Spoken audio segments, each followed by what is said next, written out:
ESO Daily. We had some technical difficulties. Anywho. Alright, so the whole idea literally, and Ronnie's bringing up like a good point. You'll lose DPS using a set, like a full proc set like that. What it does for your team, though, is considerably, great. Good morning and happy Friday.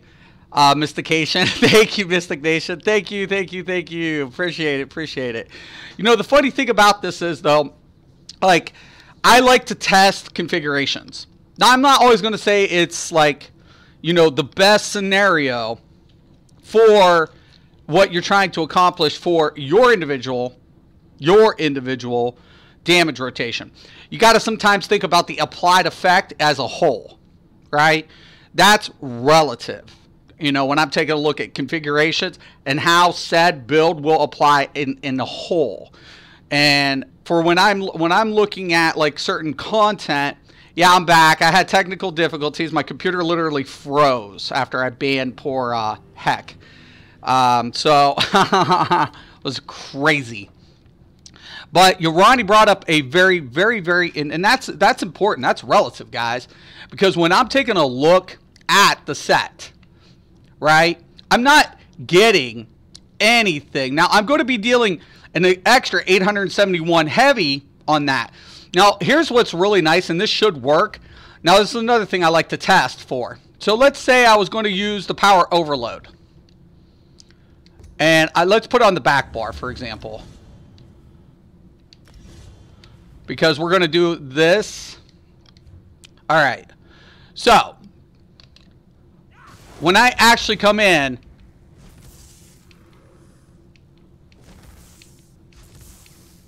see, we're not going to get that effect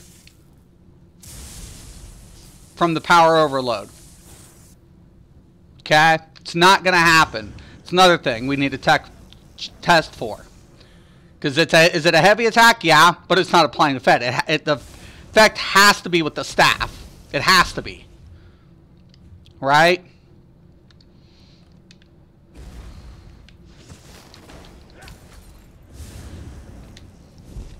God, I really should fix that.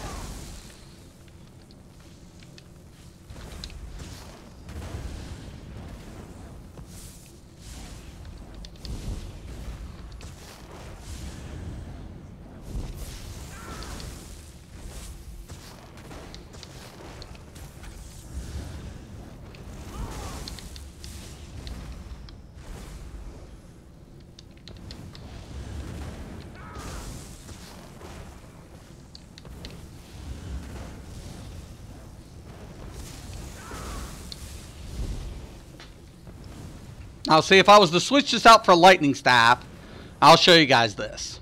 We'll take a look at the damage modifiers on the tooltip. Okay. So we have the Inferno on our single targets, right? So we're looking at 1,667 for Force Pulse. Endless Fury, currently 2,185. Okay, so I'm going to go in here and I'm going to grab... What's up, Digital? Sorry about the problem there. So we're going to go back into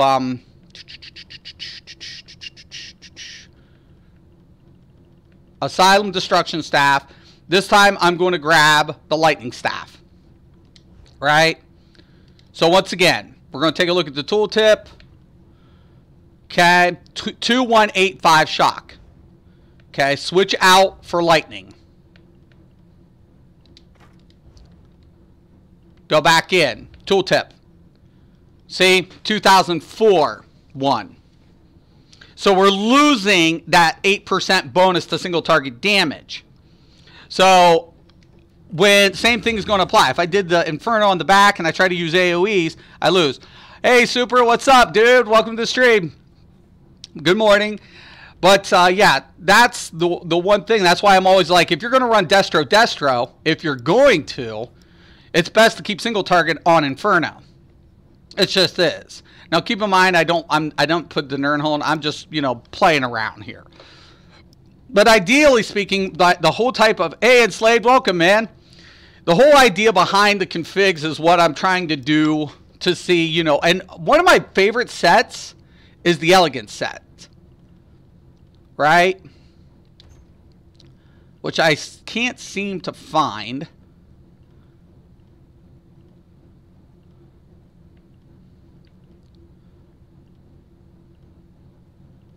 Actually, got a build coming out with Stendars.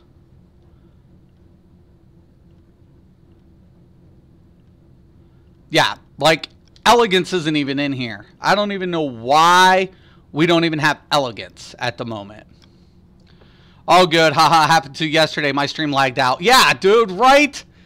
Like, I hate, like, technical difficulties, man. It sucks. It really sucks, to say the least.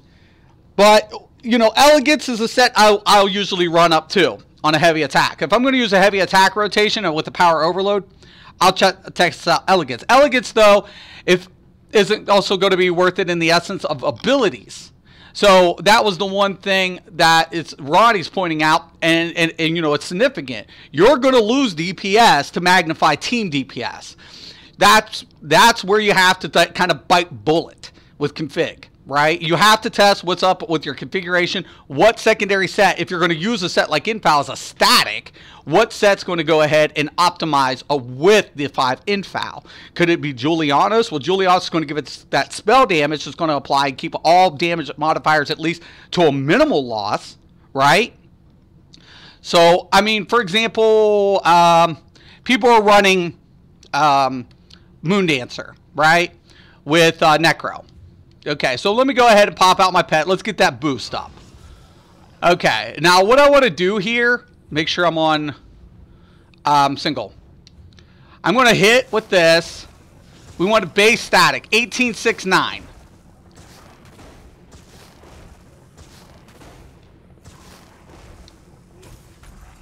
Seven 4, 1869. Okay. Now look, hit the heavy attack, pull in.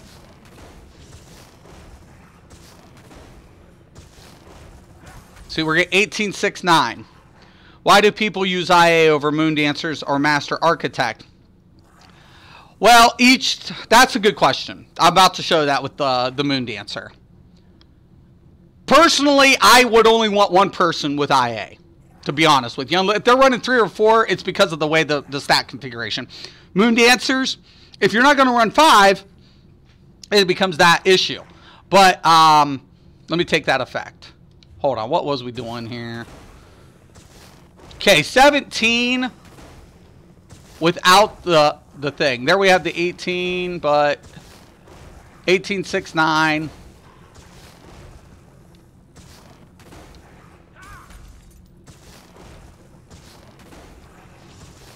$17.31. Okay. Okay, I'm going to go in. We're going to remove the pet.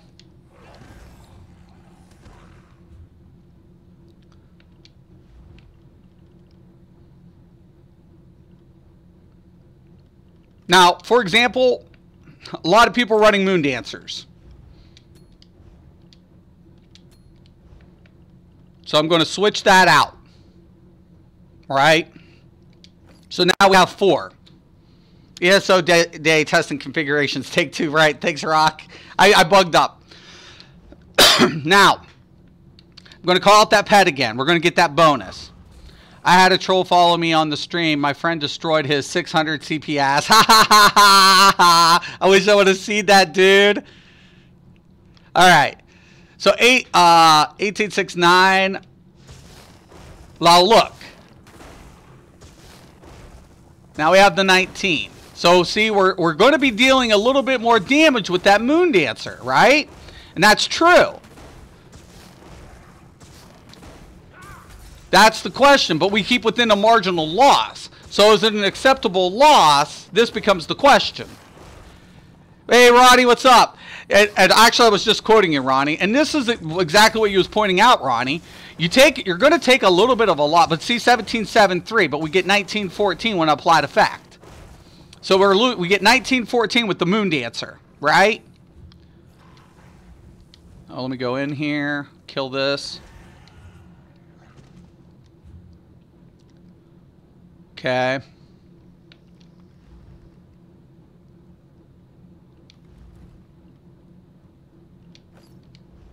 Go back to the IA.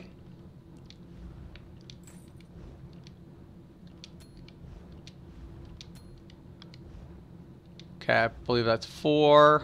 And then when I switch out, then we got the 5. Okay. So once again, heavy attack. Oh, forgot to call the pet. Reapply that. 1914 versus 1869.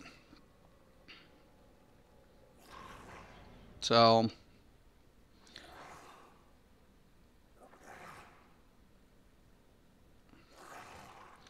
we're losing 45 points per hit, right?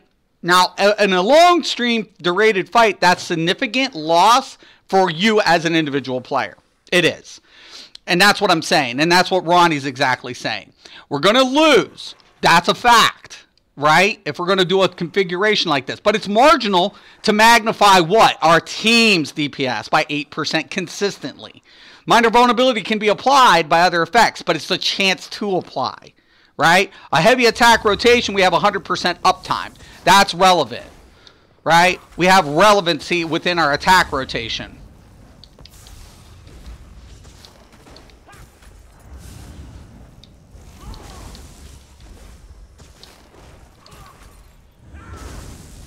So every time we're going to go ahead and hit, we're going to be reapplying that effect. You will lose. That's a factor. But is it worth the extra 8%? And this is my question to you guys. Is it worth the extra 8% to the team to take a small loss to magnify everybody else's DPS?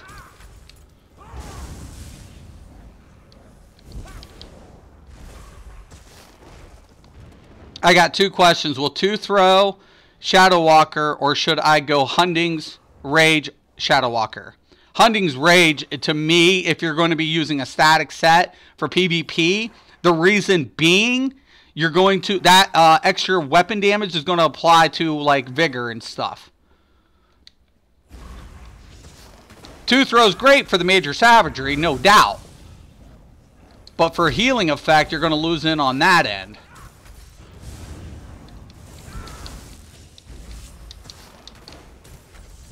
Now, I'm like I said, I'm just kind of playing around here because as you guys could see, come on, bar swap. Anytime, once I get that heavy attack rotation going down, we apply. That's when our team's going to get the boost. We're going to have the 100% uptime.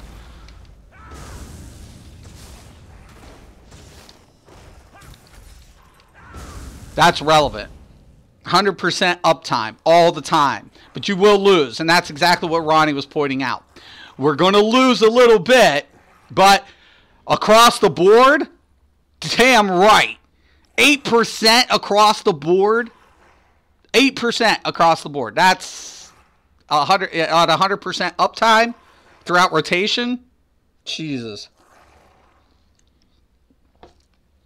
But you only need 1. That's it. You only need 1 player rolling it. And Mystic, you're right on that. So if I was going to run another trial set, the better option would be the Moon Dancers.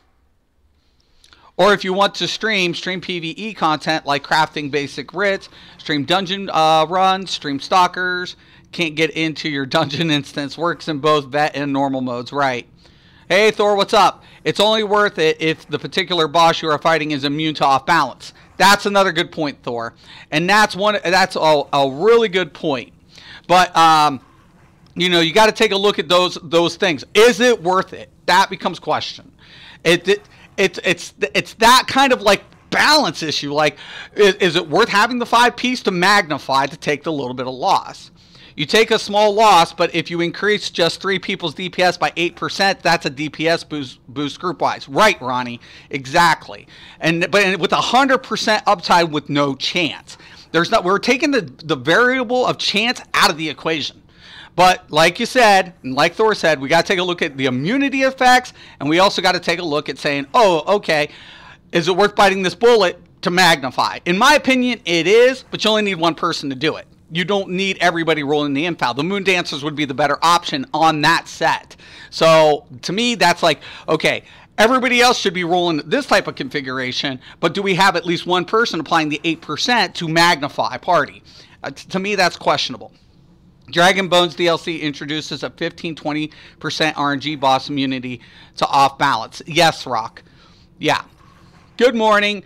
You're at it early. Yeah, I'm usually on about this time, Joe. Actually, I'm usually on. I've been doing the afternoon shows a little bit more, but I'm usually on between 8 and 9 o'clock in the morning. But right, so we have a 15-20% chance to apply immunity. It has a 20% chance for immunity.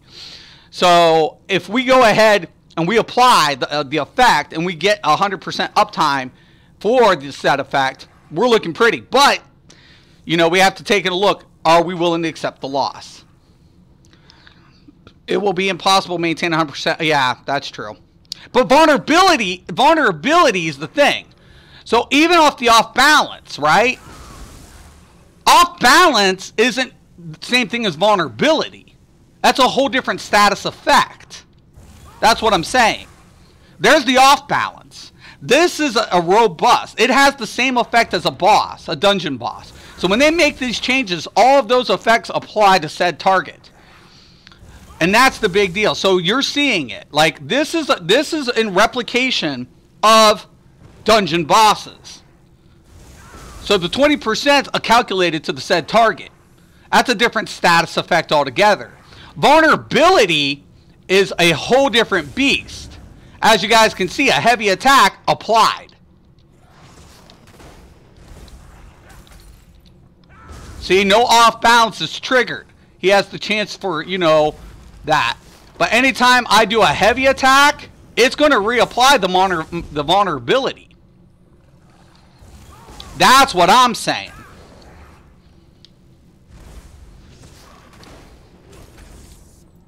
That's a whole different status effect altogether. Off balance can go ahead and be chance. Vulnerability, being a different status effect, is going to apply. And that's what Ronnie's saying. Take the loss, magnify, and you're going to be doing a lot more damage for your party, considering. Because I can keep throwing down the wall. That has nothing to do. Now keep in mind, I'm going to get that thing. And that's what's really nice about this update with this. Because every third effect is going to apply status effect. And that's what I wanted to check with the Succession. Because it rotates the bonus damage. But is it worth taking that loss? I don't know, man. I think Necro or and Julianos will still be stronger sets with a stack system like this. Because I don't know if it's worth it. Because given the fact of rotation. It's something I wanted to take a look into. The 15% 20-second boss immunity does not give CDs, however. So the boss will now be immune to off balance every time off balance is removed. Right. Anyways, the Nightblade has major damage, but also has major survivability. Well, with the Berserk, and I'd have to take a look.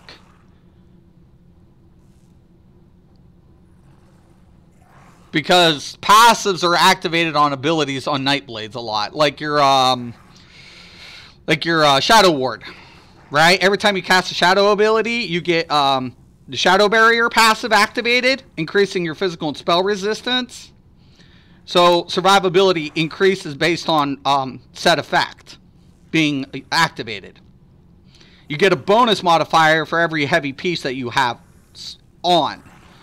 So if you have one, you get, I think, like, I forget how many seconds. It's like whatever. If you got two, it's magnified. So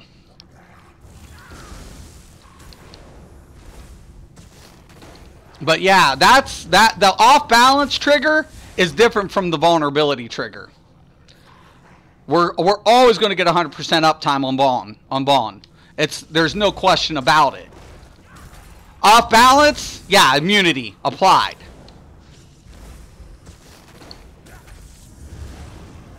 Hello, how are you? Hey, Akiria, what's up? Welcome to the stream. Look, I did a light attack and it goes heavy. This stupid thing.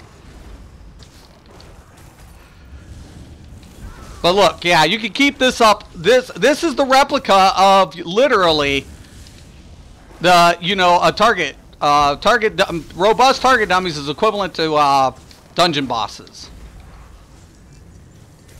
Messed up. So off balance, yeah, the immunity is applied. But once I hit it with the attack, heavy attack, we're always going to be applying that effect. That's 8% up, 8% increase to the entire party. But like it's been said here, we're going to take a loss. We will. We'll take a personal loss. All depends on how often off balance is removed and not applied. Yeah, that's another factor as well. That's another factor as well. It just becomes questionable, man. It's like, to me, that's like, that becomes the question. I still prefer one person to run it, because even if immunities apply to effect, right, we're going to get that to the damage effect as well anyways. We'll lose the boost because of the immunity, you know, but not for the vulnerability applied effect. There's the off balance.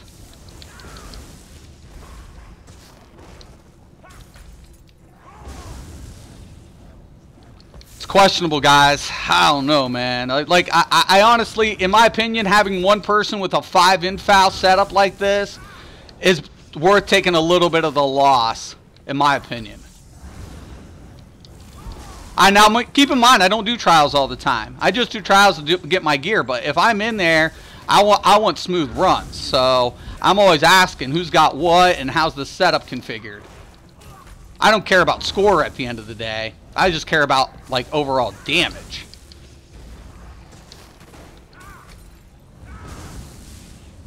Could I see run 2 Selene's heavies, rest, Rage medium? I do sponsor configurations digital, so if you sponsor next Friday, I can do definitely a configurations for you. It only costs $5. You don't have to keep it, and then I can run up any setup you want and test anything you want.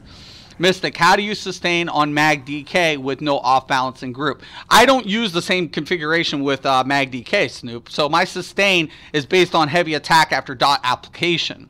So all my effects except my spammable is basically dot durated. So I proc up, right, my uptime. So as soon as I go ahead and Burning Spell Weave is applied, dots go down. Right? I get the magnification, and then I follow up heavy. After the heavy, up until this update, I didn't use lash, right? I used whip, right? That was important for me because it was about heavy attack, because all I did was get the bonus for the Mag DK's heavy attack. That's what I'm always saying. Like, people went with Mag, they didn't push Mag DK like they did with the Stam. To me, that was ludicrous. It was like, you can go heavy attack rotation and sustain. That was like, you know, I was like, people were like talking about it, and I'm like, the hottest dots come from the Mag DK. So I'm like, why would I not want to utilize a Mag DK? And they're like, because sustain. And I'm like, you don't have to reapply. The dots have the longest durations in game. So once my dots are applied, I have like 12 seconds between my spam and my heavy attack before reapplication's applied. So I'm like, what is there a problem with sustain for? Like, you know, you're not going to be pushing out the top end DPS, but the DPS consistently throughout mechanics is applied. And the sustain is not an issue for me because I have the longest durated effects. So what the heck? You cannot know the immunity duration exactly. Yeah, that's true. It's a 15-20 second RNG randomly generated number. You know, like I said, I mean, I play Mag DK different. Mag DK I have no problem with. Like, a lot of people were like, it's a sustained problem. No, it's sustained because you're trying to spam up between and using only one heavy attack rotation, because they're frequently trying to reapply dots, but the dot application on the Stam DK has been configured. It was already configured. So it was like, why are you guys complicating the build? Why are you guys overcomplicating it? At that point, you're overcomplicating it. Let me put it this way. All the bonuses applied to the STAM DK are applied to the Mag DK. Why is the STAM DK doing so well? Because it's a heavy attack build. Right or wrong. Mag DK, they went against the grain and said, oh, well, guess what? We're going to go ahead and apply it like every other spellcaster. You cannot do that. You cannot. You will suffer. Your sustain will go to shit if you do that. You have to apply it just like you did the STAM DK. Same aspect. Lay down the dot durations, get everything layered out, and then just go heavy with the spam in between. You do not use now Lava Lash has changed. So consumed is no longer applied on the off balance. We're not going to consume it. But once again, if you still try to utilize it in that effect, your sustain's still shitball. So you have to do a heavy attack, spam, heavy attack, then relay. So your rotation's slightly different. It's longer durated. You have a very, like, you know, what was it? Like, I have like 20-something seconds on one effect. I have 18 seconds on another effect. Blah, blah, blah. Yes, I agree. One person's lost a little DPS to boost the crew. That's just simple math. It will boost overall DPS. Thank you, David. I appreciate that. Right. And that's what I'm saying with this set. Use one. One. But succession, that becomes my question. It's like when I'm taking a look at a configuration, what's going to be a set that's going to pair with it with minimal loss, right? Because that's now the question. I'm going to go on a double 5 to take the loss to magnify team application. So how do I minimize my loss production? Is it going to be through Necropotence? Are we going to look at Julianos? Or can we get the boost with succession based on Force Pulse? Right? Because that's the nice thing about this setup. A lot of people want to use the Maelstrom, especially if you're doing that, you know, light attacks. The Maelstrom staff would be a boost, but you're not doing a light and attack rotation with this build. You're doing a heavy attack rotation. Maelstrom becomes a little less productive in that manner. So in this way, the Asylum staff with the status effects going to be a more desired effect. But once again, I don't know. Just like my Dark Elf Nightblade, they say it doesn't work for stamina, only magicka, so get rid of... Right! Thank you, Digital. Yes, but me and Zai were talking about that yesterday, some of the overcomplications. But if you will apply it to the same effect, it works, regardless. But that's kind of my thing. See, there's the off-balance trigger, but the biggest one for me is maintaining the vulnerability. We can't calculate exactly... like Rock was saying, when the immunities are going to be applied. That's going to be almost next to impossible. But vulnerability uptime with a heavy N, 100%. Helly, morning, what's up? That's 100%. That's a different status effect. That's a debuff effect. It's not a status effect on chance. It's a status effect applied when. So it's not going ahead and saying there's a chance. No, that's not it at all. When we do, it's applied. No chance for resistance. 0 chance for resistance. If one player loses 1,000 DPS, but the group does 4,000 DPS more, then it's a DPS gain overall. That's not just math, it's common sense, right? Not light attacks between all your abilities, a massive DPS, right? And you know that's the thing, Thor, and that's what I'm trying to do with this stream is kind of debate where I'm at. I wish I had the succession, honestly. I really wish I did. And I could go craft Julianos, but honestly, that's one thing we all have to take a look at. But Moon Dancers, in my opinion, if you're going to run the trial set, the Moon Dancer configuration is still going to be a solid config. But is it going to be worth the loss to take 1 DPS to get that vulnerability applied for the uptime? That becomes my question.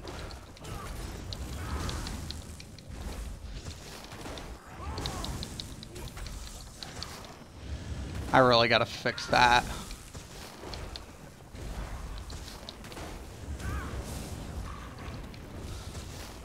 I mean, just to see it refresh in the instance of that. Once I apply this and I backbar swap to do the heavy, I mean, that to me is kind of relevant as fucking hard cast.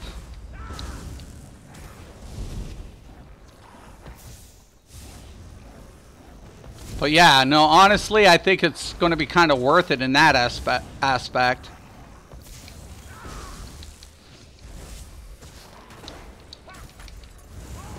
See, now just heavy attack, flip, and then, you know, same thing with our normal rotations for the Sorks. So the rotation's not going to be a change, and, you know, we got the set effect. CP question, when the CP goes from 690 to 720, does the CP pipe get bigger, or does the CP pipe get cut into more pieces? It gets cut down. Yeah. Once the increase amount is applied, the cuts, you know, apparent. If you can manage 3 main dots and heavy attacks, you too can be a stand DK. Thanks, Sean. Right. That's exactly it. You apply the mag DK the same as the stand DK. Don't overcomplicate it, people. Please. Is it going to pull out like the top end DPS? Can we anticipate that?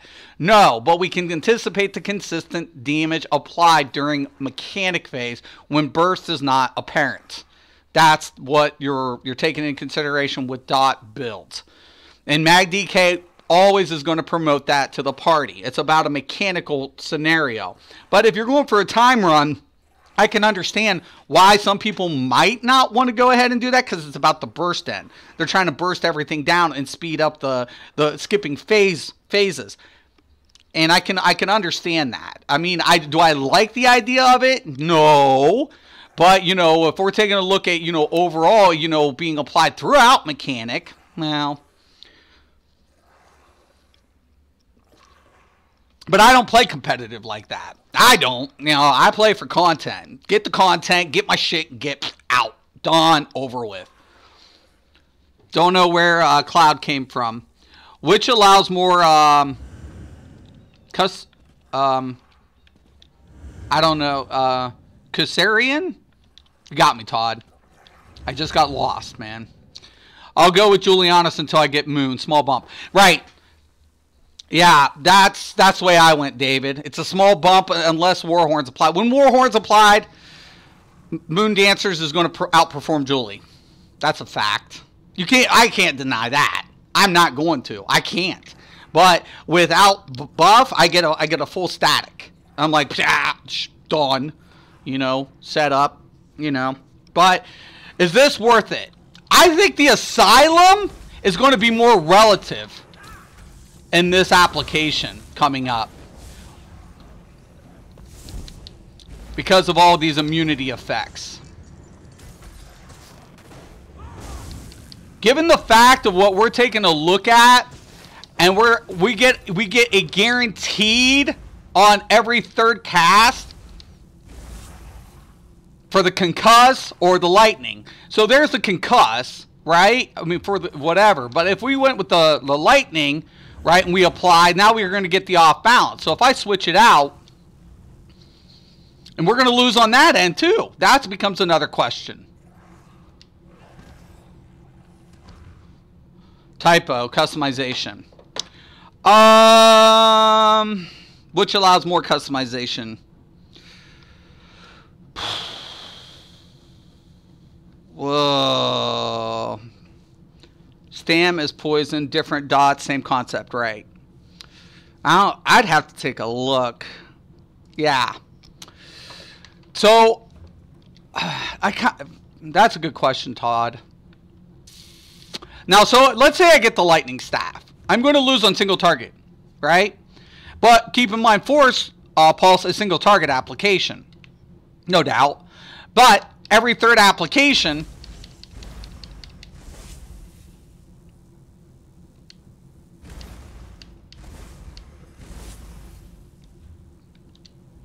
what the hell? Did I just see that right?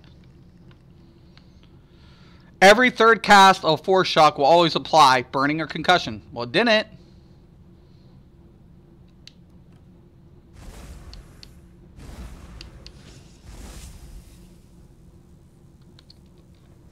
There's the off balance. There's, yeah. Okay.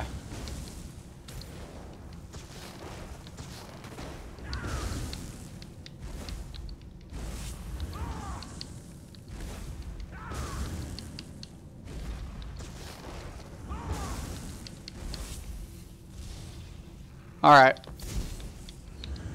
I don't know if I'm liking that.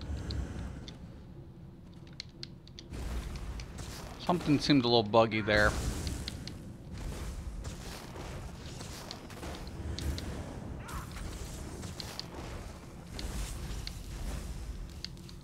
Yep, there it is.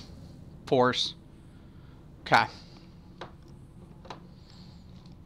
The logic of some players is astounding. A healer goes into White Gold Tower and try to farm SPC. Gets booted by the group because he or she does not have SPC. I like this. Where's the logic in that? Dude, right. Yeah, that's fucked up. So, honestly, here's my consideration. And I'll have to test Succession.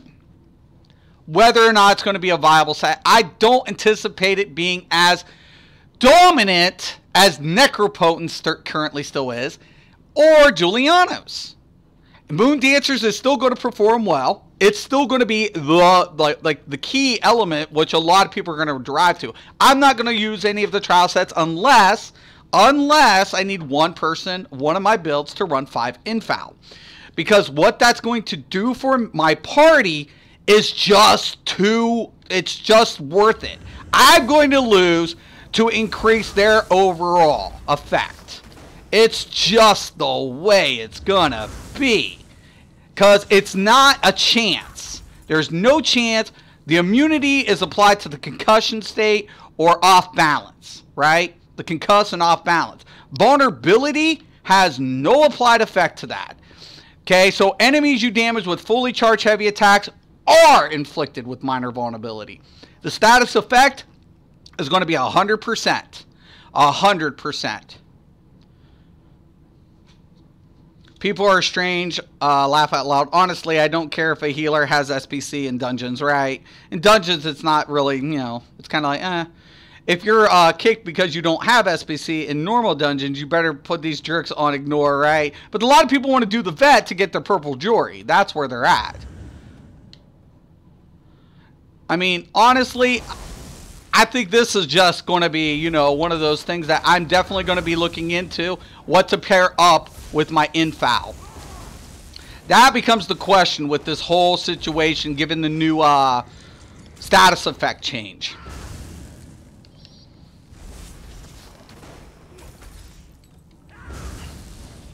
And I think Asylum staff, given the fact of status effect change, is going to be a lot more relevant.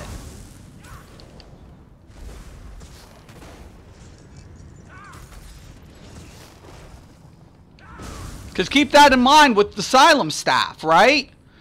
The Maelstrom staff is going to apply a light attack boost, right? We know that. But look what the Asylum's going to do for us. Every third cast of Force Shock will always apply Burning, Concuss, or Chilled. That is relative with these changes. Because every third cast will immunity be applied. That becomes my question. It's like, does the immunity change still negate the always application?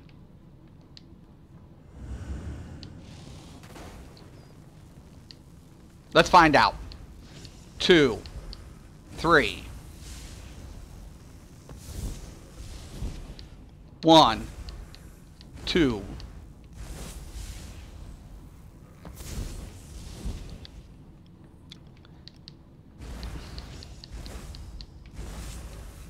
Honestly, I honestly think Asylum is going to be more relative with these changes. I can just see it.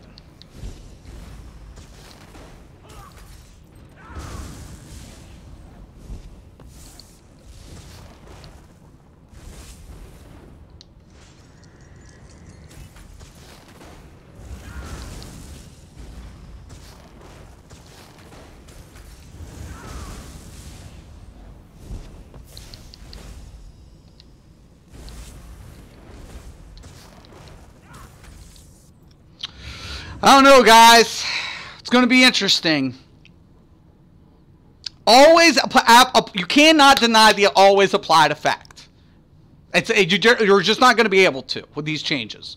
With these immunity changes, with the way we're taking a look at the GCD applications and synergy changes, and all of these applied effects, I think the Asylum, one player running Asylum, is going to be now required. You're going to need one person with a 5 infal, 8% boost. You're going to want one person with an Asylum, lightning staff for concuss. Right? It's, you know, I don't know, because I don't know, man. Yeah, and even Vet ICP isn't as hard as it used to be. No, right. No, it's so cakewalk unless people fuck it up. Going to be less lightning staffs in trials, most likely. Fire, right. Frost mixed in. I kind of agree. Using the Asylum staff in 5IA is redundant. Asylum staff applies concussed, which gives the same buff as 5IA does. That's right. You're right, Thor. Yeah. But the chance is taken out while both applied effects. So which one becomes more apparent? So if we ran 5, okay. Well, here's the deal. Let's take a look at that. That becomes a good question. I'm glad you brought that up, Thor. I'm actually glad you did bring that up. So let's say we run Moondancer with the Asylum.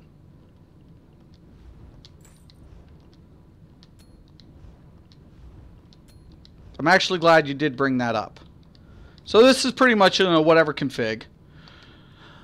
Okay.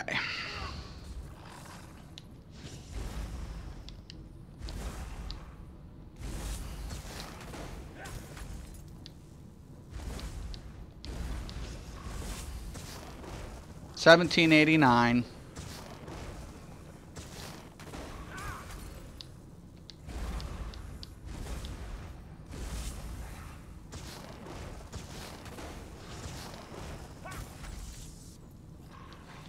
Okay. Trying to keep all 3 applied on that to get it up.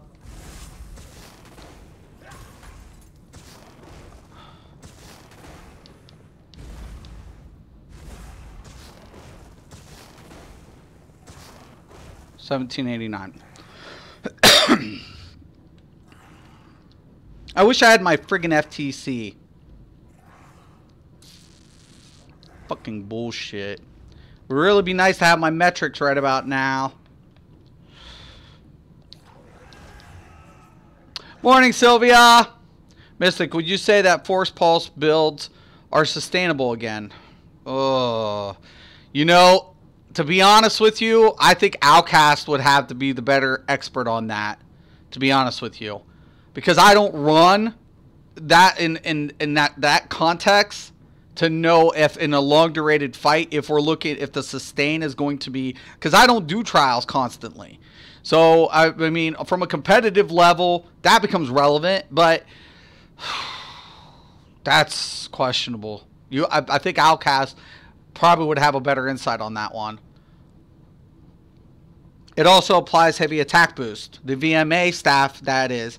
You still want the VMA back barred in light attack weave between the... Right. Typically you do. I agree, Sean. Typically. And that's what I was like wondering. Like, when we're taking a look, though, applied status effect is one person... If, like, one person having the Asylum versus Maelstrom, would that make a difference? That becomes my question. That becomes my question. Like, what's the better way to apply status at this point with the status change? That's my question with the new configurations. So with the new status effect changes, how are we going to maximize applied status effect? Charge is, you know, questionable, you know, always because of chance, but we want to try to minimize chance and it'll get guaranteed applied. That's what I'm saying in this bit. Like, how do we maximize guaranteed application? That's where I'm wanting to go with it. Like, taking the chance out of the equation to maximize guarantee.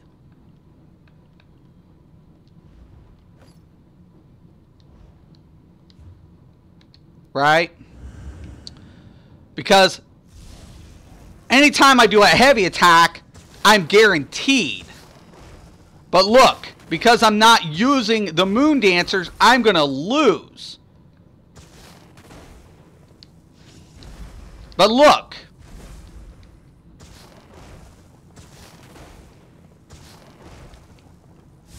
That's the question, man.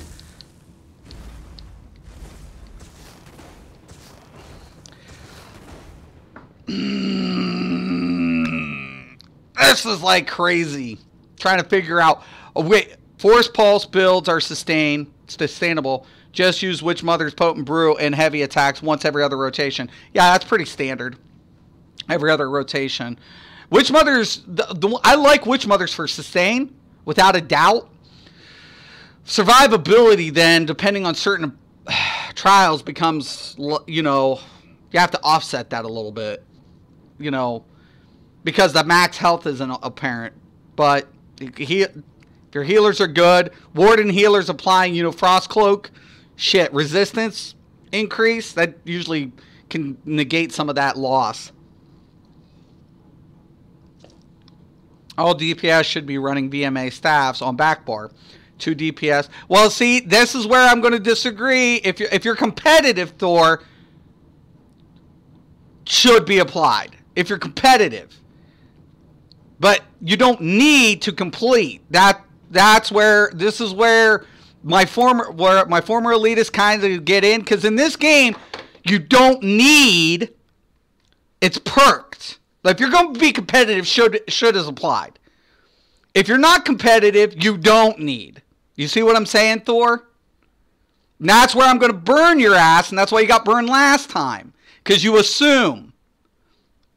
Don't, you know, I mean, at least say, okay, if you're doing competitive, VMA staff should is the better option. See how you word stuff? That's why I burn people. But if you, let's say you're doing it on a first time complete, are you going to need? Do you need?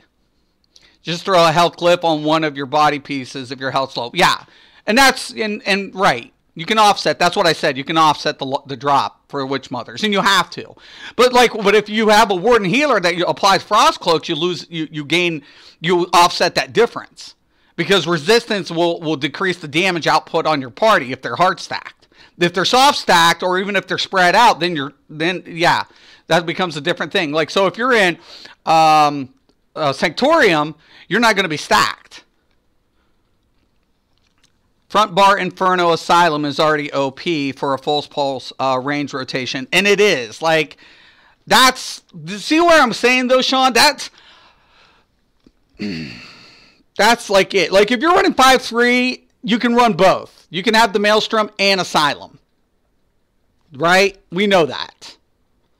We already know that. Now, but a lot of people do that whole, like, thing with...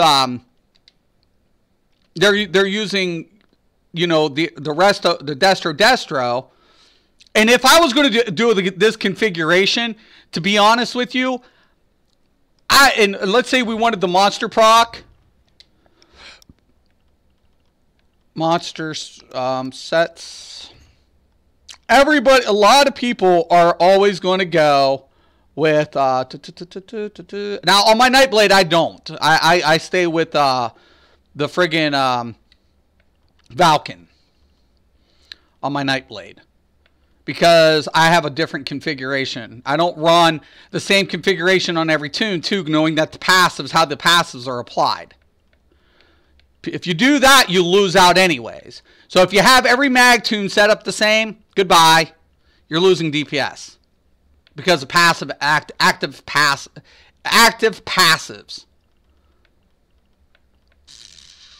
Can't assume it's going to be applied in every effect across the board. Where is it? Blah, blah, blah, blah, blah, blah, blah, blah. Where's my Lambrus? Did I pull Lambrus out already?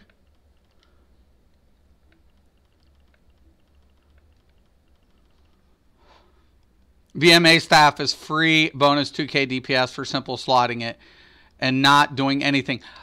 That's not what I'm saying, Thor. Did you get what I was saying?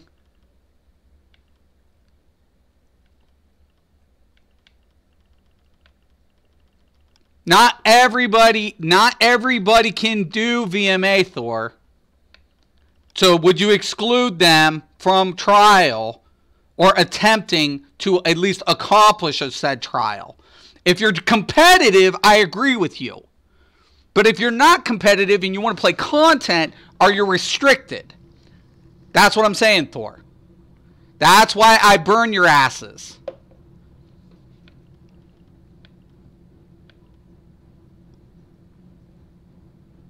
You got to think in the larger scale, Thor, and you don't. You're not thinking larger scale. You're trying to say this is needed. Is it? That's what's been the topic of our discussions as of late.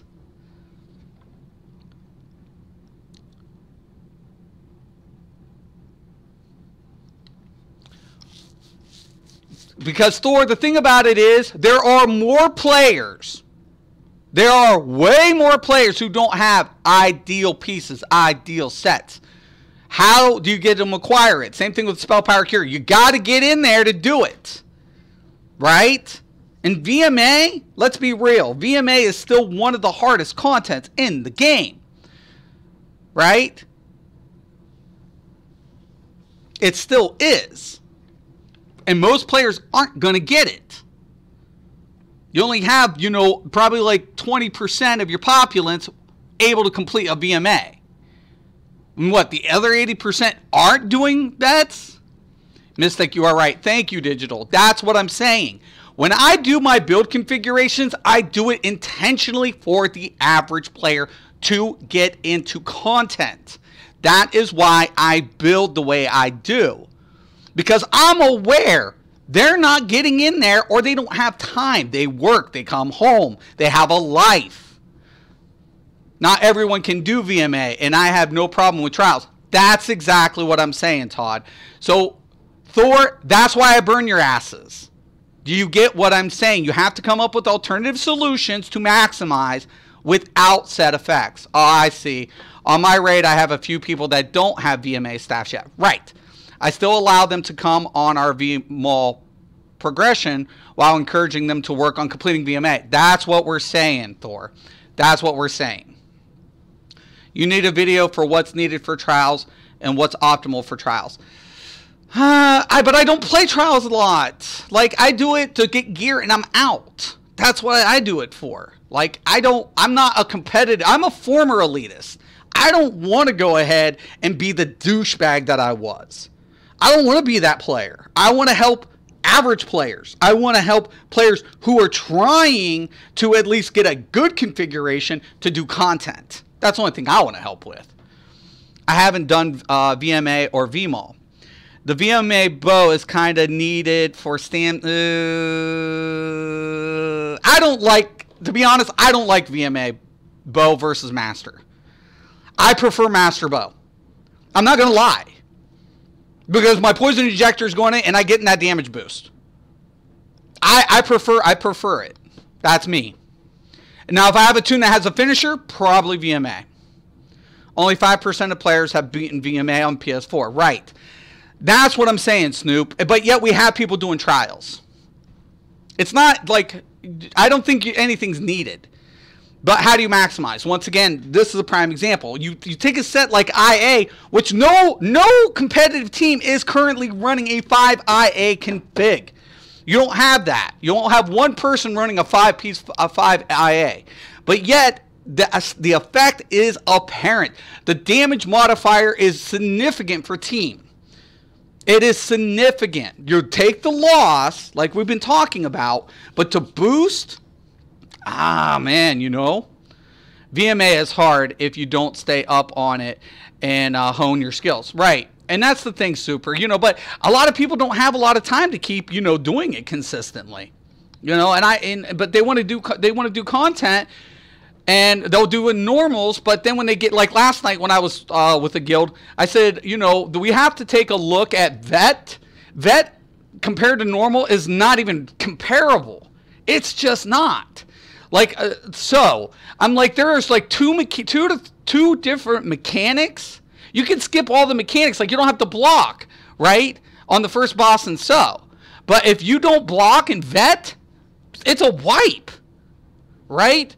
If people don't watch the drops on the poison arrows on those significants, people die. If you roll into somebody with a popcorn, people die.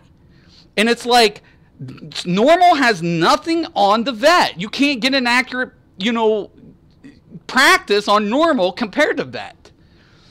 You just can't. You can't do it. You're either going in there and whatever, or it's going to be shit. And that's what I'm saying. Like, so I understand like people's frustrations, man. I get it. To me, it's just like, and that's why I think like certain content creators are still good at like walkthroughs, and why walkthroughs are important. And trying, when you're working on progression team, that's invaluable information, right? Because they're being, take the competitive out and try to get, a content creator who's trying to work progressive and walkthroughs. And I do think there are people out there who are doing that. And that's why, to me, it's like, that's kind of redundant for me to touch up on it when I don't even do it that much. I'm like, I'm grabbing my gear. I want my gold jewelry. I'm getting the fuck out of here. Fuck anything else. Fuck the fluff. Fuck the titles. Fuck all that shit. Just give me my fucking gold jewelry. That's all I want. That's it. That's all. It's simple. The majority of the time I heal. That's the majority of what I'm doing. I have tanked. I have DPS. I have definitely DPS'd a lot. But, the majority of the time I heal. You're an exceptional player, Sin. Bouncing 3 kids, job in ESO. That's more impressive than 600K VMA run, right? Literally anyone can do VMA if they allow time to practice. It doesn't need to be much time. You'll get it eventually. Right, Thor. I agree with you. I do. I do. But the question of it is how much. Each person's going to be slightly different. I was at 318 CP Argonian Mageblade. That would have been an interesting run, Argonian Mageblade. But I bet you did it. If you did it, you did it. And to me, like, score... I'm not in like the competitive aspect, to be honest with you. I think this is a joke of competitive play. This game is. Like, this is a joke of competitive play. It's like, oh, it scores. And I'm like, I don't give a fuck. Like, I've spent months in the same fucking trial with weekly lockouts. Server first. No. These players have no idea. These players have no fucking clue what progression really means and what competitive play is actually about. Like a score that races in a week. Okay. Okay. And go and rift and your score was permanent. You got a permanent score. Your scores and your placements were permanent in that fucking game. You either topped it or fuck it. That's the way it was. I was told to get Master Bow for my Nightblade. Master's good. I'm not saying anything about it. Oh no, Master. I like the Master Bow. I prefer Master Bow versus Maelstrom. That's me. That's me. Because I know I'm using Poison Injector. Oh, it's like I'm with 100%. And I want that increase on the finisher. The damage. It's significant. I'm just saying. But some people like the Maelstrom. Hey, teach their own. Teach their own. Have at it. I like the Master.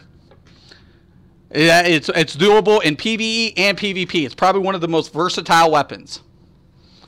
We need to spice the up, man. So how about them ranks in Alcott? Just shut up, dude. No, don't get me on that conversation. No. Reminds me of that conversation we had last night about WoW raids and old. Right. Exactly. Exactly, Ronnie. The raids in World of Warcraft, right? These players that play this game who have no clue what we went through have no fucking clue. It's like, seriously, I remember getting keys to gain access to my raid. That was a bitch alone. So my keys, I have my keys now, right? Cool. I'm getting my keys. I got my keys to my Karazhan. Now, no team is getting past the first boss, even with your top dungeon set at the time. Your previous trial set was out the fucking door. Because it got replaced by fucking greens with the expansion. So you were trying to get your your tier 1 dungeon gear just to get your T1 trial gear, right? Or raid gear, your T1 raid gear. And only one drop, 40 players in a dungeon, 40 players get through a first boss mechanic, can't progress because there's not enough teams. So the next boss is harder than the previous boss. It's designed like that. Okay, so now we have a weekly lockout. We can't farm the first boss for gear. Nope, you're locked out. Once you complete that boss, you have to wait a week to redo that boss. So all of a sudden, one piece of gear, who does it go to? Who does it go to? That becomes the question. Now you have DKP. These players in this game have no clue what the fuck we went through. Like, we was literally crying half the time. Now, tokens, when tokens were introduced, cool deal, because you could buy the lower end version of your set. Want to get Master Bow or something usable. I like the Master Bow. Some people like Maelstrom. Sure, whatever. I like Master. Whatever. I don't like the Master Staff. The Master Two-Hand's good. Master Sword and Board's good. But I don't have the board in that yet. I need to go back in. And I don't necessarily run anything like that on my configs because it's like most players don't have access to it. So I'm not going to build for players who don't have it. I want to build for players. I want to anticipate players don't have it, maximize their build potential, get what I can to get content to get them in whatever. Get the AS bow. Dude, I have the Asylum bow. Oh my God. Super easy in short trial. Oh my God, Todd, you are right. Okay, so I actually hung up the Master Bow for Asylum. My build config's different, but dude, I added lethal arrow in my config. No shit, I deal 45 fucking K on a 1.1 second cast. Hit dot duration, everything's applied. My finisher doesn't even hit that fucking hard. My ultimate, 45K on a 1.1 second cast. Yeah, no, fuck that. Yeah, that shit's real. And then on Poison Injector, I get an amplified effect on that and lethal. Crazy. Fucking nuts. Master Bow has applied effects on both. You're never going to, you know, some people, like, are you going to use Endless Hail in PvP? You can. Most likely you're not going to. I think the Master Bow has that kind of, like, you know, flexibility, PvE and PvP application, personally. But Asylum, oh, I love my Asylum bow. Love my Asylum bow. No doubt, the Asylum bow is just bad. People underestimated that bow, and I was like, no. But anyways, guys, yeah, I think, you know, definitely Ronnie brings up good questions. Thor made a good point. Status effects. I think the 5IA is just the way to go for uptime. You know, it's going to be more flexible throughout a rotation. You'll lose. But 8% increase is unignorable with 100% applied effect. No chance, guaranteed. It's a guaranteed effect. It's going to be a guaranteed. And it should have been used before, but that's always a guaranteed effect. I would say far less than 20% of players can complete VMA. However, certain content, you want those weapons. It depends, Sean. I honestly think. I don't think you're going to be the devs. I don't think restricted you to complete content without weapons. Competitive, like I always tell my viewers, perk. If you get it, it's going to benefit you. I always say that. Required, no. Rotation, and that's where I agree with Outcast on this. Rotation's much more apparent in those fights than sometimes gear. Like, I've seen people spec'd out, like tricked out. They have everything, every set piece that was ideally set up, but their rotation suffers. Or they're good on a, you know, a target dummy, but then when you get them in mechanics, they suck. It's like, and I told my guild that last night, my progressive guild. I'm like, I have no problem working with people. I can work with anybody. But don't go on a target dummy and assume just because you did that on a target dummy, you're going to do that on a boss. It's never going to happen. Because the boss has mechanics. The target dummy's not fighting you back. It's not throwing out AoEs. It's not throwing out stuff that you have to avoid that's fucking up your rotation. That is big time. That is significant. The worst is when I was surfing how to complete VMA. Each video would start with "you need VMA." Yeah, and I don't believe that. You know, and I think there's content creators that have better walkthroughs, and they should just, you know, I keep to the average player to build content to get average players through said content without feeling the need to do anything. You know, for build configurations and optimization of non-whatever builds.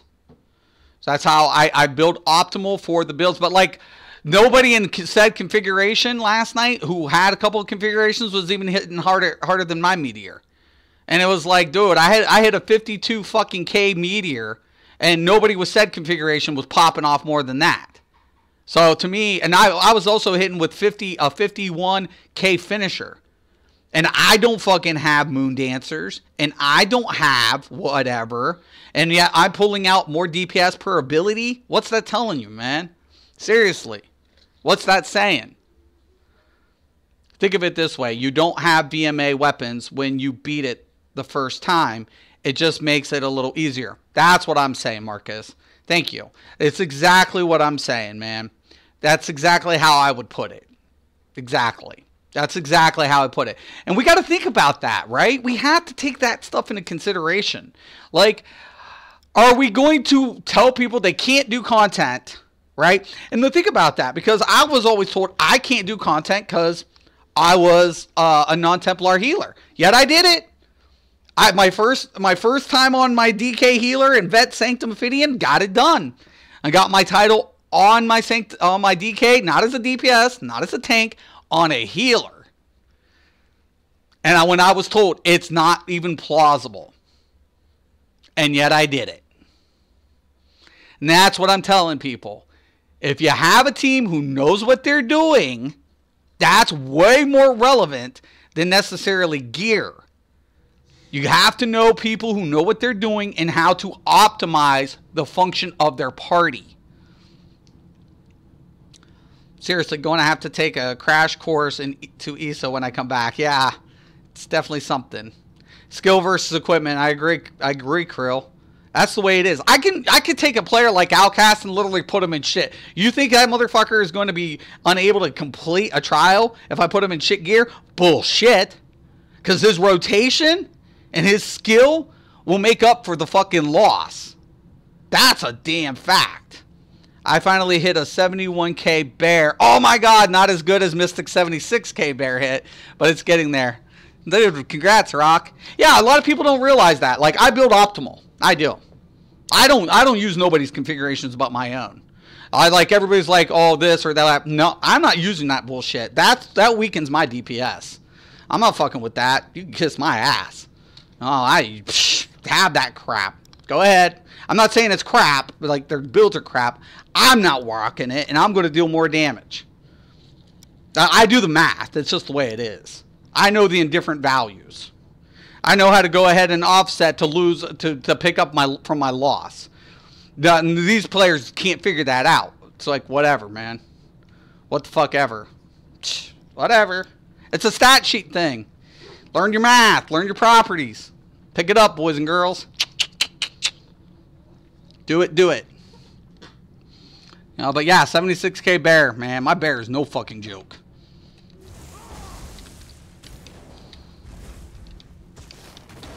Yeah, honestly, the status effects are going to make a difference.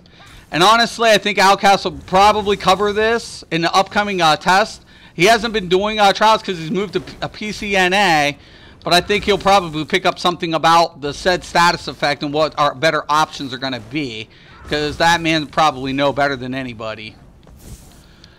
But honestly, I mean, I don't want to look at it from competitive play style. I want to look at it from like, how are we going to be able to get status effect applied without immunity? That's going to be relative. It's a trickle effect all the way down. It's going to be a trickle effect all the way down the board. Just the way it is. Just the way it is. And honestly, I do want to say thanks to Thor because, you know, he makes one really strong point. You got to sometimes just put yourself in uncomfortable positions to keep doing it, and you're going to get better, right? And you will. I mean, to acquire. You know, but at the end of the day, in my honest opinion, Bear is actually Warden's execute. Yeah, that's what it is. It's the execute ability for the Warden.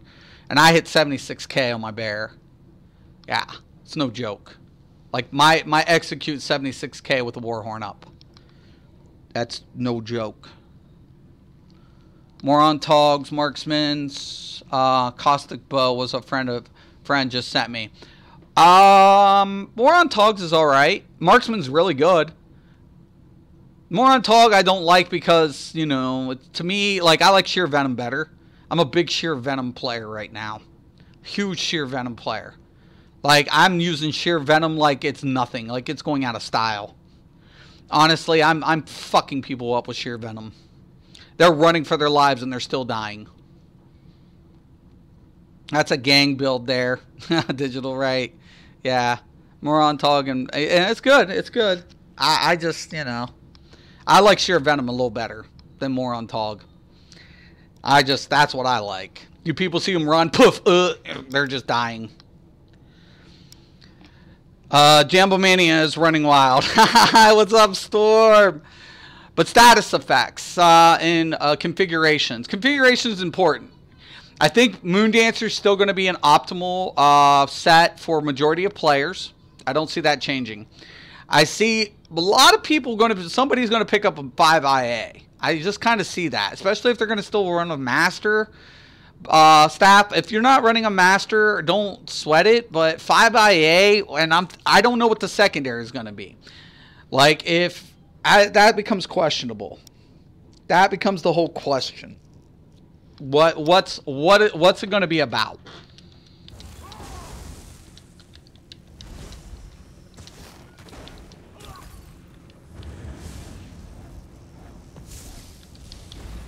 See, that's going to be without the cast. That's always going to be on a heavy attack rotation. I don't think we can ignore it. Especially when we're taking a look at anything else. Am I running dungeons today? I don't know. Probably I'll be getting on here shortly and doing some stuff. I don't know if I'll be streaming. I'm usually kind of busy throughout my day. After my show, I got like errands and other stuff to do and all that other crap. But honestly, I think this is just 5IA, guys. I don't know. We'll see. We'll see what the experts say. I'm not an expert by any means. I just go over this shit and test it. And I try to optimize my configurations. I never go off of their shit. And until the Slayer gets boosted or I can justify it, this would be a acceptable effect for me. Running a 5 in foul on one of my tunes to boost my party's damage is significant. So would I run a 5IA on one of my tunes? Absolutely. Would I run 4 Moondancers? Not over any of my other configurations, no. So that becomes apparent for me. Not to say that I'm not bashing on their builds, but I'm not willing to suck up the loss, you know, from the static value. It's great when everything's applied and the ceiling is higher, and it is, but to lose on the upfront, not worth it in my opinion. Just not. It's just the way it goes, man. Yeah, ESO's badass. I love ESO. Everybody's like, is it worth playing in 2018? Absolutely. Abso-fucking-lutely. Elder Scrolls is only getting better. Only getting better. Probably one of the most polished games in the MMO industry right now with the current content configuration is Elder Scrolls Online. If you run some on PS4, let me know. I'll run with you. Okay, definitely, Super. I'll let you know. I'll probably be on PC today. I'm getting near endgame. Sheer Venom is in let me check. I want to say it's white gold or ICP.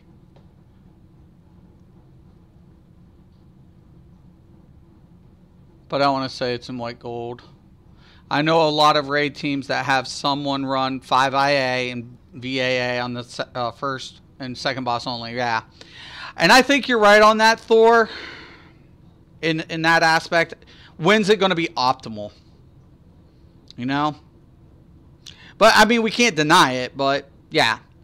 I mean, you brought up really good points, man. You know, man, it's hard. It's a hard, man, it's such a hard debate. It's so hard. Like, fuck. Shit. It just becomes questionable to me.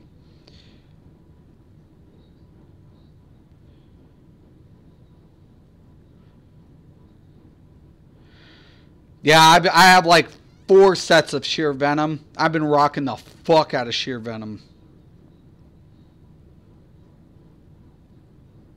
Imperial City Prison, ICP, yep. I've been rocking the fuck out of that set.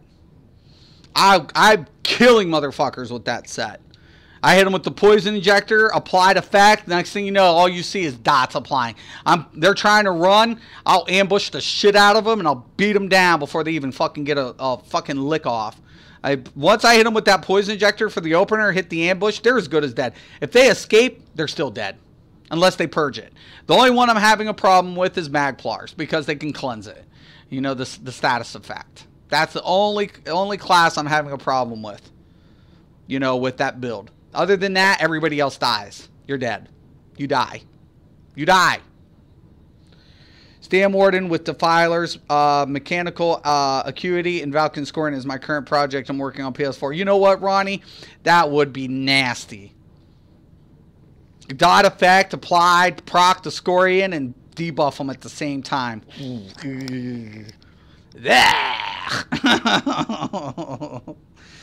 Oh, gross. And you can play defensive on that build like that too. That's what's really nice, and you still reap the benefits of it. Ooh, that would be pretty. That would be a pretty badass build. Swamp Raider drops Overland, right? Swamp Raiders is kind of good, but you know, Digital, what platform you on? I think yeah, you're on console, aren't you, Digital? Yeah, PS4. Yeah. Definitely, man. But anyways, guys, I'm going to cut this. I got to get going. It's going to be interesting, to say the least, on configurations. I think Necro is still going to be a really good set. I think Julianus is going to be a good set. I think Moon Dancers will still be good. I don't think a lot of things are going to change, except how to apply a steady form of status effect, given the fact that we have immunity differences. Synergies are also going to be impacting as well. It's easier to proc, but we have those global cooldowns we got to take in consideration. And distance now, too. So distance now is going to be relative in effects. And especially if you're going to be endgame vet, I think coordination is going to be key, and timing. Things a little bit better. So, you know, that 5-dot effect going at once too. Yeah. Oh, dude, as soon as you said it, I already knew, Ron. Dude, as soon as you said it, I was like, oh, shit, dude. Seriously? Like, wow. And Valken just procking on their head? Poof. Try Sheer with Viper. So much fun. That's what I use. I use Shears with Viper. It's nasty. It's so gross. Is it cancerous? It's probably worse than cancer, actually. It's probably worse than cancer. Like I said, I don't have a problem with killing anybody but a friggin' Templar. Magplar cleanse, if a Magplar cleanses that shit, it's rough, but yeah, I don't have a problem. Isn't Viper from Fungal? Yeah. Yeah. And the way it is, like, it doesn't do like the instant hit like it used to as strong, but seriously, with Sheer Venom applied with the Viper, like, they can play defensive, but like, I don't like Celine's. Because the timer and the roll dodge effects, like, to me, a lot of people are still rolling Celine's, but in PvP it's becoming way less avoidable. So, but Sheer Venom and Viper, even if it's delayed, you can't avoid it. It's like you either cleanse or die. You know, cleanse or die, motherfucker. If you ain't cleansing, you're dead. You're toast. You're hit. You're taking it. You know, cleanse or die. Or out heal it. You can out heal it too. That's where Huntings, I think, still has its advantages because that extra weapon damage on the boost of vigor is apparent. Yes, cancer. Yeah, I'd say it's a little worse. But yeah, sheer venom, dude. I rock sheer. Me and my dude were talking. I'm like, oh, I'm on sheer venom every day, all day. Okay, two-hand bow or dual? No, we go two-hand bow. Yeah, sheer venom's applied on bow, and then you want the two-handed of Viper. So you go ahead, you hit poison injector, apply sheer venom, hit the ambush. Now you get your finisher up. They're dead. I don't run. Slings isn't as good as Roll Valadrath. Yeah, right. That's what I'm saying, Z. Like, in my opinion, I use the Valadrath just because if they get the roll, Valadrath still has a chance to hit. But like both sets are struggling, you know. You can avoid both sets, you know. Like you can roll block out of both of them. So even if you roll, but if you do a block cancel, you can avoid. So that's kind of the thing for me right now. Like, I mean, still a chance. I'm on Mage Nightblade at the moment. Julianos. And for now, Valken. No, I agree. I don't run Mother Sorrow, but Julianos and Valken, I run that on my Mage Blade every day. Badass. Badass combo. Sheer Viper as a cancer build. Rock, I came out with that build. That's not healthy, man. What are you saying? You saying I'm a cancerous player? That's bullshit.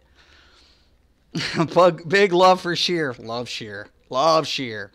My first VMA was a 5-hour tour, and coming from being a DDO founder. Oh, Ellie, you're now. I love you now. Founder and elitist. It was quite humbling. Yeah. DDO was definitely. I felt like DDO was one of the. I was an alpha tester for DDO, so I was a founder as well. Actually, was a closed tester for the Dungeons and Dragons Online. That was not Neverwinter. That was the original DDO, and I loved the way they implemented trap system into the dungeons. But I wished it would have been open world. And during the time of Guild Wars, it's what killed it, like that game, you know? But it had so much potential. They should have started out with Forgotten Realms, you know, instead of Oberon or whatever the hell you pronounce it. And I think it would have been better. You know, DDO would have been. It would have been a lot better. But Turbine did good. Turbine, loved the devs at Turbine, man. Turbine was really good. You know, can't complain, man. Love those guys over there. I love the developers at Turbine. Really good. They treat me good. They used to treat me really nice. Nord makes the only double experience. Sweet, man. Amen.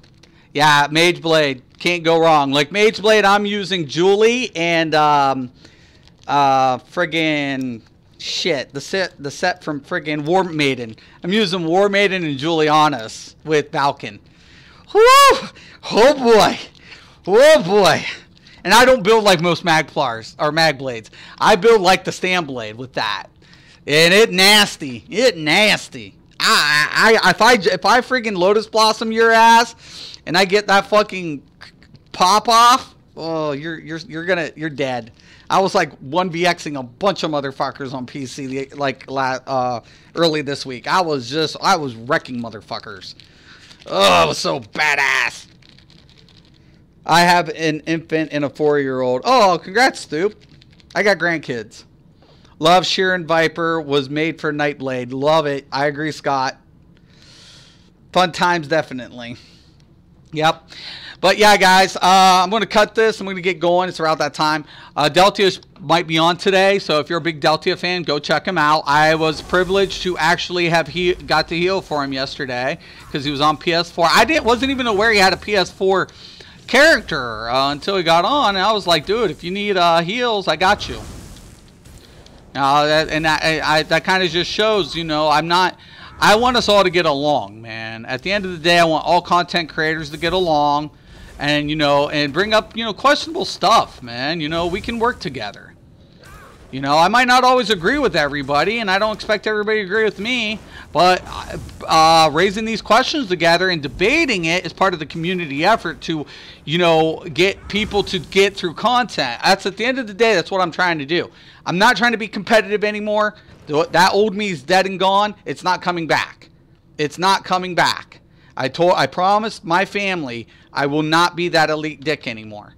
I promised too many people that's dead and gone. Dead and gone. All gone. I'm here to be helpful and whatever. I love DDO. Is that still going? I don't know, man. I don't know if DDO is still going, man.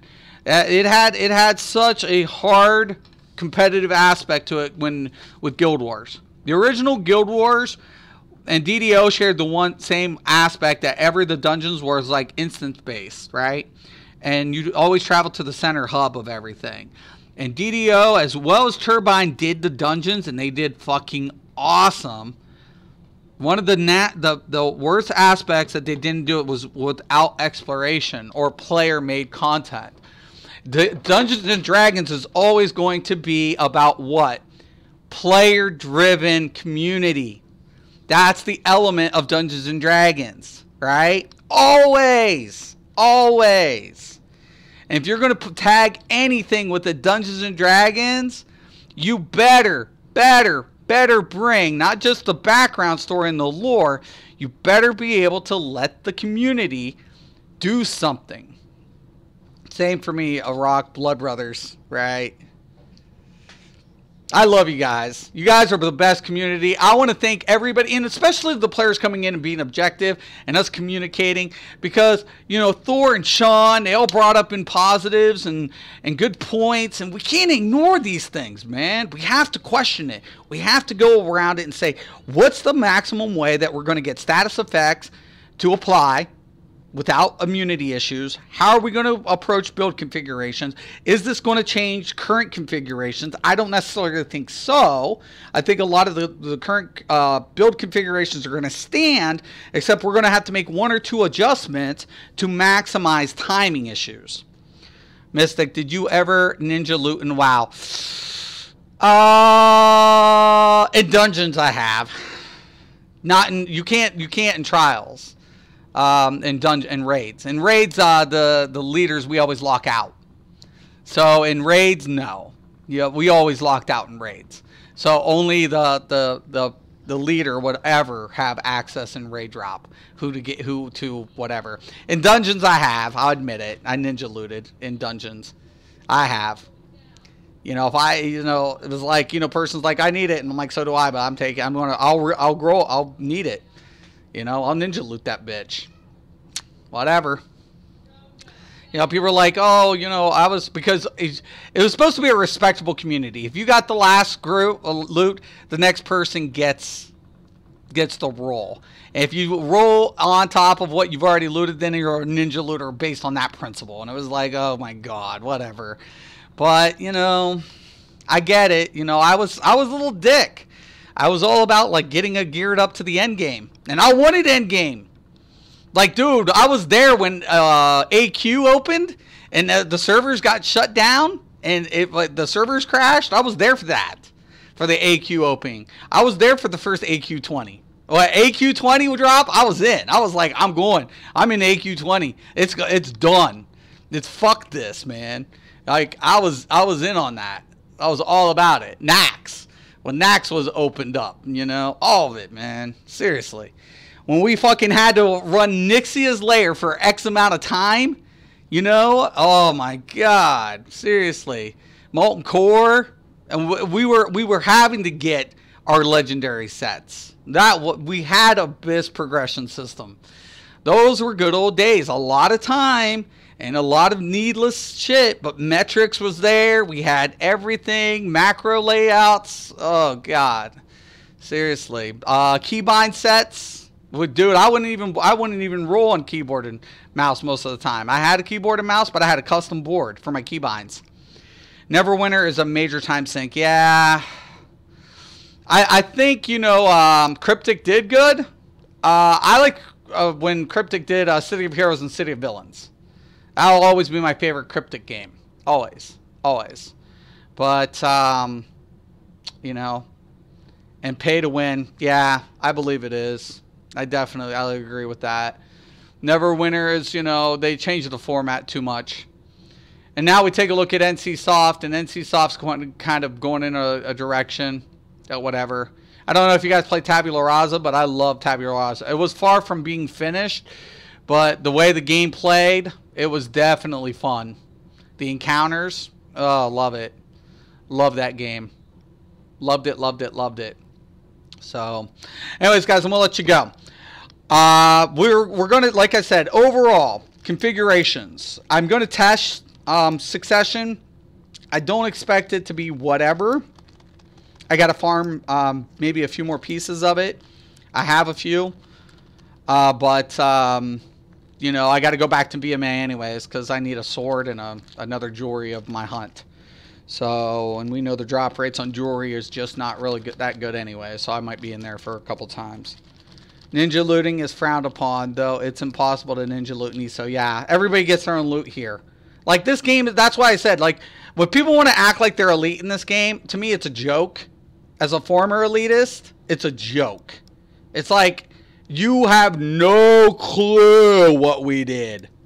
Like, seriously, it was like tooth and nails, bite and grind for your gear. It was like, you know, it got ugly. It got ugly. And you guys are like, oh, well, I'm a score. Did you get gold jewelry? Yeah, but shut the fuck up. Shut the fuck up. Shut up. You have no idea. You guys spend 4 months in mall still waiting. Still waiting. You do it every day, and you still wait for like a piece. One piece. Good luck. Have no clue. No clue what we went through, or us old schoolers went through. No clue. We paved the way for you guys. Just saying. Just saying. It's the way it is. All right, I'm Mr. Craven. This is CSO Daily. Thank you for watching, and once again and always, have a nice day. DAOC, that better, if that would release, I'd be back in that. But we have it here. Same kind of thing. Have a nice day, y'all.